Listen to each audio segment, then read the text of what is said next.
तमाम आए हुए मेहमान, तमाम स्टेज पे बैठे हुए जितने हमारे मुअज़्ज़ज़ीन हैं, उन सबको मेरा सलाम। मैं कोशिश करूँगी थोड़ा कम बोलूँ, क्योंकि जिस तरह स्पीकर साहब ने कहा ना, मुझे अली मोहम्मद साहब की माशाल्लाह जो फायरी एलोक्वेंस है वो मेरे में है, ना शहरयार का सब्र है मुझ में। और जो अभी अली मोहम्मद साहब ने बात की, ये मैं रिकॉर्ड करके अपनी वालदा को दिखाऊंगी, जिन्होंने मुझे कल बाकायदा बदुआ तो नहीं दी, बट ज़रा रुक गई, उससे पीछे कहती तुम्हारी वजह से ये घर बर्बाद होगा।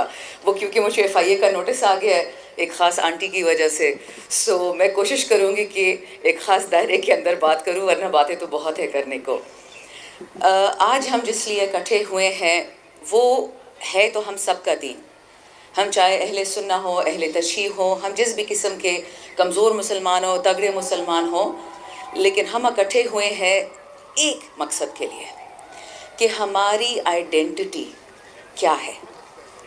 हम पठान भी हो सकते हैं, पंजाबी भी हो सकते हैं, सिंधी भी हो सकते हैं, लेकिन खान साहब हमारे प्राइम मिनिस्टर तो थे ही और हैं भी और इंशाल्लाह होंगे भी, लेकिन वो हमारे लीडर इसलिए मैं उनको मानती हूँ। हालांकि ये सब गवाह हैं कि मैं उनसे भी काफ़ी लड़ाइयाँ करती थी, मुझे व्हाट्सएप पे ब्लॉक कर देते थे।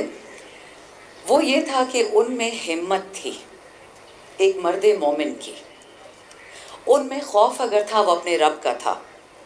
हमारे प्राइम मिनिस्टर इमरान खान, मैं ये नहीं कहती कि वो नऊज़ुबिल्लाह पैगंबर थे या गलतियों से पाक थे, वो हमारी तरह इंसान थे, लेकिन जो उनमें एक सिफ्त है जो अल्लाह ने उनको दी है, वो सिफ्त ये है कि वो लड़ते हैं अपने रब के लिए और अब उसके महबूब रसूलुल्लाह सल्लल्लाहु अलैहि वसल्लम के लिए। मैंने आज तक दुनिया का कोई ग्लोबल लीडर नहीं देखा कि वो अक़वाम मुत्तहिदा में जाके ये हिम्मत करे। और मैंने पहले भी ये बात कही थी, अभी दोबारा कहती हूँ कि जो सबसे बड़ा एक कील उनकी तख्त को उलटने में था, वो यही कील था जो ठोका गया था कि इस आदमी ने हिम्मत कैसे की कि इसने अक़वाम मुत्तहिदा में ला इलाहा इल्लल्लाह बोला। पाकिस्तान का मतलब क्या? ला इलाहा इल्लल्लाह। आज़ादी का मतलब क्या? ला इलाहा इल्लल्लाह। तेरा मेरा रिश्ता क्या? ला इलाहा इल्लल्लाह। मर्द मुस्लिम, मर्द इस्लाम, इमरान खान जिंदाबाद। खान साहब की खासियत सिर्फ पाकिस्तानी नहीं मानते, सारी दुनिया मानती है। जब फ़लस्तीन में ये जेनोसाइड शुरू हुआ, नस्ल कुशी, जिस किस्म का जुल्म और बर्बरियत है, अभी मैं नंबर्स देख रही थी, 32,000 फ़लस्तीनी मुसलमान इस वक्त शहीद हो चुके हैं, जिनमें से आधे से ज़्यादा बच्चे हैं। एक फ़लस्तीनी ने ये स्टेटमेंट की कि अगर आज काश इमरान खान जेल में ना होते तो वो हमारा केस लड़ते। और इसकी मैनिफेस्टेशन मैं आपको बताऊं, मेरी वालदा बहुत बिलीव करती है नज़र लगने में। शाहिद खान साहब को नज़र ही लग गई थी 25 सितंबर 2019 में, जब तुर्की ने और पाकिस्तान ने न्यूयॉर्क में एक इवेंट होस्ट किया था। वो पहला इवेंट था दुनिया में हेट स्पीच और इस्लामोफोबिया के ख़िलाफ़, क्योंकि इसकी जो बदशक्ल मैनिफेस्टेशंस हैं और मेरे आपके जो गरीब या मालदार भाई बहन हैं यूरोप में, अमेरिका में, मशरिक़ी, मतलब सारी दुनिया में, उनको ये अज़ाब बर्दाश्त करना पड़ता है। ख़ासकर 9/11 के बाद हमारी बहनों के हिजाब फाड़े गए, सिख बरादरी के लोग जो दूर दूर से मुसलमान नहीं हैं उनको मारा गया। उनके कवानीन ऐसे बने एक ख़ास मुल्क में जिसमें अगर मुसलमान की अगर एक नॉन मुसलमान की 1 साल की सज़ा थी तो मुसलमान की 3 साल की सज़ा थी। अगर किसी ने किसी को मार दिया तो अगर मारने वाला मुसलमान था तो वो टेररिस्ट था, लेकिन अगर वो नॉन मुस्लिम था तो वो मेंटली डिरेंज था, या वो डेंजरस इंडिविजुअल था, या मिसगाइडेड था। इस्लामोफोबिया का लब्बे लुबाब ये है कि हमारा दीन नऊज़ुबिल्लाह, जिसका इस्लाम सलम से लफ्ज़ निकला है, इस्लाम और टेररिज्म, इस्लाम और दहशतगर्दी, इस्लाम और तशद्दुद एक ही चीज़ है। हमारे मर्दों को जिनकी दाढ़ी हो या पगड़ी पहने उनको टेररिस्ट कहा जाता है कि जी बच्चे उठा के ले जाते हैं।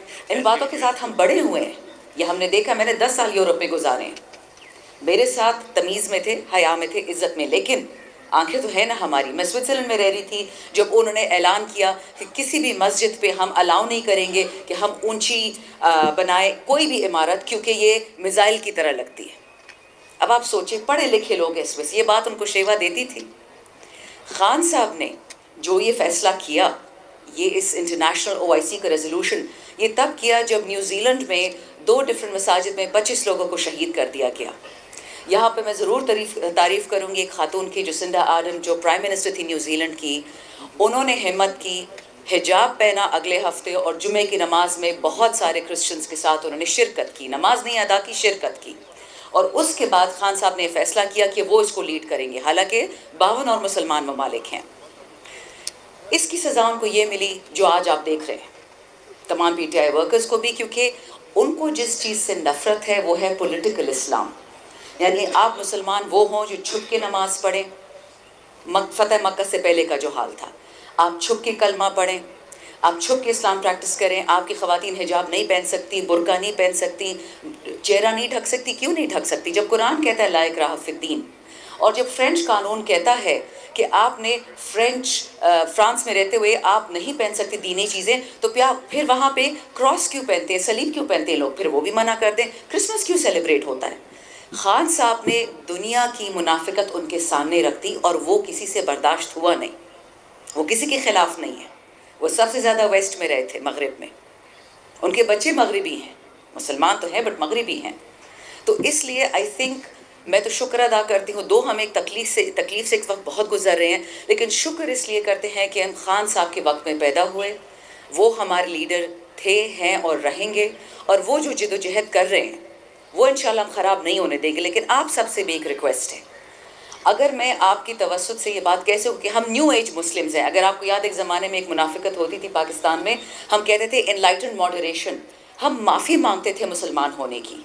वो हम नहीं करेंगे, लेकिन ये हम ज़रूर करेंगे कि इस मुल्क में हमारे कायद आज़म रहमतुल्लाह अलैह ने जो सफ़ेद रंग डाला इस झंडे में मजहबी अक़लियतों के लिए, हम तहैया करेंगे जो इज़्ज़त हम दुनिया से मांगते हैं मुसलमानी के लिए, वही इज़्ज़त हम पाकिस्तान में देंगे गैर मुस्लिम अक़लियतों को, कि उनको ना ये फ़ील हो कि वो हमसे किसी तरह से कम है।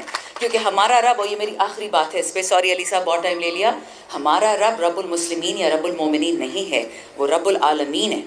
तो क्योंकि वो रब्बुल आलमीन है, हमने उसकी इज़्ज़त करनी है। हमारे जो कुरान में है, हमने अपने भाई बहनों को अपने साथ लेके चलना है, और इंशाअल्लाह हम इसमें भी कामयाब होंगे। वक्त लगेगा, लेकिन हिम्मत नहीं हारनी, और ये याद रखें कि जो लोग राह रास्त पे होंगे वो कभी भी नहीं ख़राब हो सकते। बहुत शुक्रिया।